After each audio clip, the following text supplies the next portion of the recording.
আসসালামু আলাইকুম রহমতুল্লাহি ওবরকাতুহু। সম্মানিত দর্শক, ইরান এবং ইসরায়েলের যে যুদ্ধ, এটি এখন চূড়ান্ত যুদ্ধে রূপ নেয়ার পর্যায়ে। যদি আগামী ৪৮ ঘন্টার মধ্যে ইরান আবার আক্রমণ করে এবং ইসরায়েল আবার আক্রমণ করে, এটা একটা সর্বাত্মক যুদ্ধে রূপান্তরিত হবে।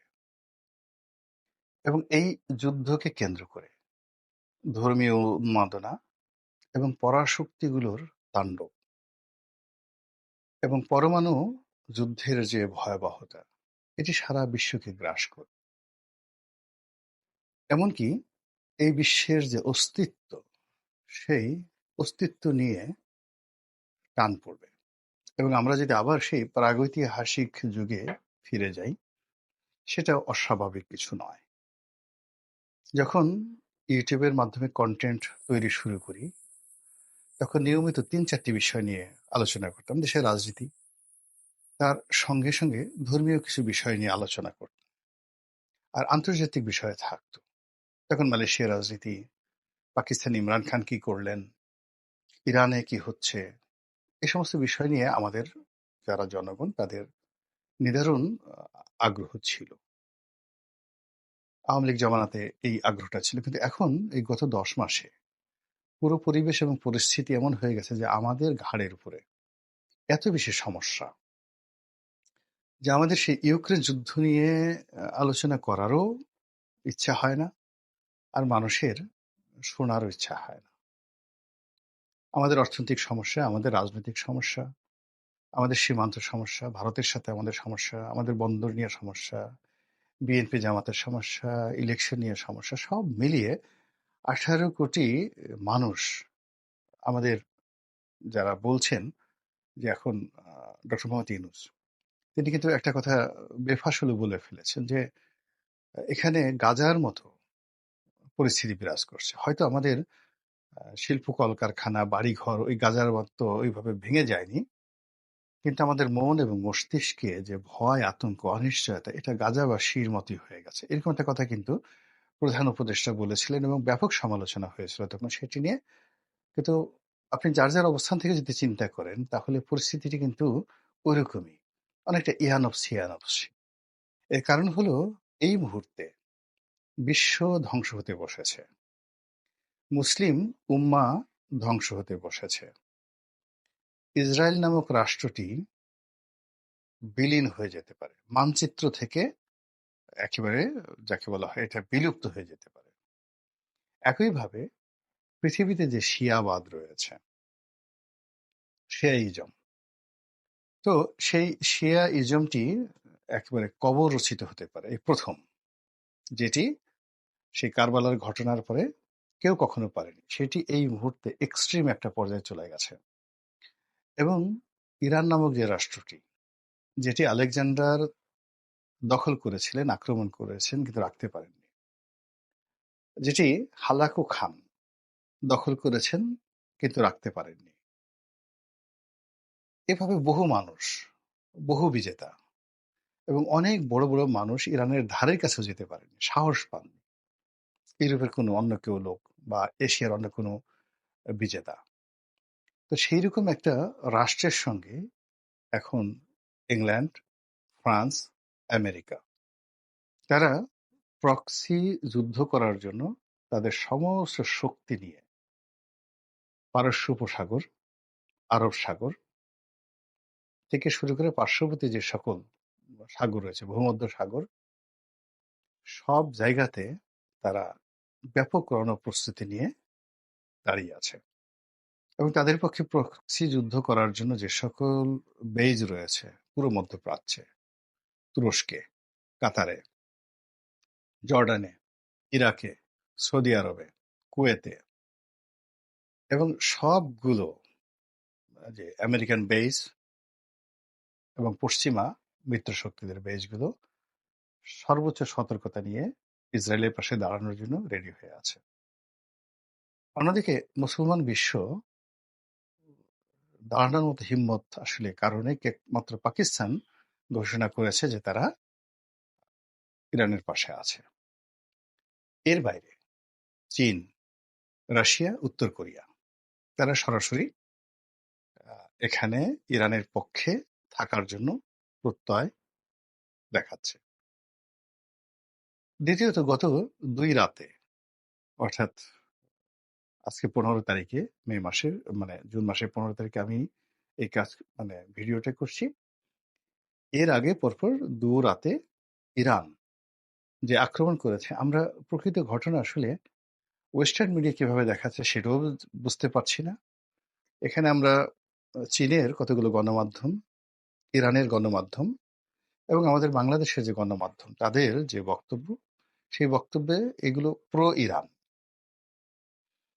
ইরান যা কিছু করছে সেটাকে খুব বড় করে দেখানো হচ্ছে। তারা জেরুজালেম শেষ করে দিয়েছে, তাদের যে বন্দর নগরী হাইফা সেটা শেষ করে দিয়েছে, এবং সেখানে যে বিদেশি ইনভেস্টমেন্ট ছিল, সেখানকার যে বিমানবন্দর জেরুজালেম, তারপর শেষে তেল আবিব, এরপর হাইফা, এখানকার যে সামরিক স্থাপনা, বিমানবন্দর, নৌবন্দর সবকিছু তছনছ করে দিয়েছে ইরান। এই ধরনের কথা আমরা বাংলাদেশে বসে দেখছি, শুনছি এবং আলহামদুলিল্লাহ বলছি, এবং আমরা ইরানের বিজয় কামনা করছি। একই সঙ্গে আমাদের দেশের কিছু মোল্লা আছেন যারা শিয়াদের বিরুদ্ধে, সুন্নি মোল্লা, তো তারা আবার ইসরায়েলের পক্ষ অবলম্বন করছে। তারা বলার চেষ্টা করছে যে এখানে ইসরায়েলের কোনো দোষ নেই, এই পুরো যে অপকর্মটি শিয়া নেতৃত্বের কারণেই হচ্ছে, এবং তাদের প্রতি আল্লাহর গজব, তারা এই কাজ করেছে। এই ধরনের বক্তব্য কিন্তু আমাদের বাংলাদেশে বসে দেয়া হচ্ছে। মধ্যপ্রাচ্য পুরো যে রাজনৈতিক চিত্র, সেই রাজনৈতিক চিত্রে এমন একটা সংকট তৈরি হয়েছে। ইরানের পরে ইরাক, তো ইরাকের পর হলো লিবিয়া, লিবিয়া না, ইরাকের পর কুয়েতের পর মিশর, মিশরের পর জর্ডান। এই কয়টি দেশে এই যুদ্ধের ফলে এই সকল রাষ্ট্রের মানচিত্র বদল হওয়ার মতো উপায় হয়ে গেছে। এর কারণ হলো এখানে এরা সবাই আমেরিকার টাকায় চলে, আমেরিকার তাবেদার, ডাইরেক্ট, সরাসরি। এর বাইরে সেমি মানে যাকে বলা হয় তাবেদার হিসেবে সৌদি আরব, সংযুক্ত আরব আমিরাত এবং কাতার, তারা রয়েছে। এর বাইরে ইরানি প্রক্সি ওয়ার চালানোর জন্য ইরানের যে সকল ভূমি, বিশেষ করে সিরিয়া, ইয়ামেন, এরপরে লেবানন, তার সঙ্গে সঙ্গে পশ্চিম তীর, গাজা, এখানে ইরানের ব্যাপক উপস্থিতি আছে প্রক্সি যুদ্ধ চালানোর জন্য। এবং একই সঙ্গে যেটাকে রেড সি বলা হয়, লোহিত সাগর, তো লোহিত সাগর, পারস্য উপসাগর, আরব সাগর, ভূমধ্য সাগর, এই তিনটি সাগরের সঙ্গে সঙ্গে খুবই গুরুত্বপূর্ণ দুটো জলপথ, অর্থাৎ কায়রো মিশরের আন্ডারে, কিন্তু এখানে ইচ্ছা করলে ইরান ইন্টারভেন করতে পারে, সেটা হলো সুয়েজ খাল। আরেকটা হলো হরমুজ প্রণালী, অত্যন্ত অত্যন্ত গুরুত্বপূর্ণ, যেটি ইরান ইন্টারভেন করতে পারে। এবং এই দুটো জায়গাতে যদি ইরান খুব সহজেই তাদের কর্তৃত্ব দেখাতে পারে, শক্তিমত্তা দেখাতে পারে, তাহলে পুরো ইউরোপের যুদ্ধ করা ছাড়া কোনো উপায় থাকবে না। আর ইউরোপ যখন এখানে যুদ্ধ করবে, যে যুদ্ধ আলটিমেটলি একটা প্রক্সি যুদ্ধ ইউরোপের সঙ্গে চলছে আমেরিকার, এবং আরেকটি প্রক্সি যুদ্ধ চলছে রাশিয়াতে ইউক্রেনকে কেন্দ্র করে। অর্থাৎ ইউক্রেনকে এখানে ডবল কাজ হয়ে যাবে। অর্থাৎ ইউক্রেনকে কেন্দ্র করে আমেরিকা এবং ইউরোপ এখন বিপরীত অ্যাঙ্গেলে চলে এসেছে। আবার মধ্যপ্রাচ্যের ইসরায়েলকে কেন্দ্র করে ইউরোপ এবং আমেরিকা এখন একই বৃত্তে, একই প্ল্যাটফর্মে কাজ করার চেষ্টা করছে। আর এর ফলে কি হলো, রাশিয়া এবং ইউক্রেনের মধ্যে যে সমস্যা রয়েছে, সেই সমস্যাটা দেখবেন যে অটোমেটিক সমাধান হয়ে পুরো ইউক্রেন এবং রাশিয়া ইরানের পক্ষে চলে আসতে বাধ্য হবে। এই যে একটা রাজনৈতিক টারমাইল, একটা যুদ্ধ পরিস্থিতি, একটা কমপ্লেক্স পরিস্থিতি। আমি এটা ২য় বিশ্বযুদ্ধ বা ১ম বিশ্বযুদ্ধ ঠিক এতটা ব্যাপক দেখিনি।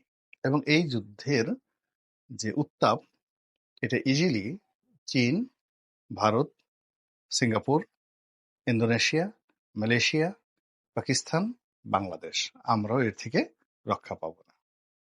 যেটা ২য় বিশ্বযুদ্ধে, ১ম বিশ্বযুদ্ধে এই ঘটনা ঘটেনি, খুব সীমিত আকারে। ১ম মহাযুদ্ধের তাপ তো এদিকে আসেই নেই, খুব অল্প। এখান থেকে লোকজন যুদ্ধ করতে গেছে, কাজী নজরুল থেকে শুরু করে অনেকেই ওই ফ্রন্টে যুদ্ধ করে গেছেন। অনেকে তুরস্কের পক্ষে, অনেকে ইংরেজদের পক্ষে। আর ২য় বিশ্বযুদ্ধ, সেখানে মায়ানমার, সিঙ্গাপুর, এই অঞ্চল পর্যন্ত কিছু যাকে বলা হয় কর্মকাণ্ড চলেছে, জাপানি আর্মি আর ব্রিটিশ আর্মি, এর বাইরে তেমন কিছু হয়নি।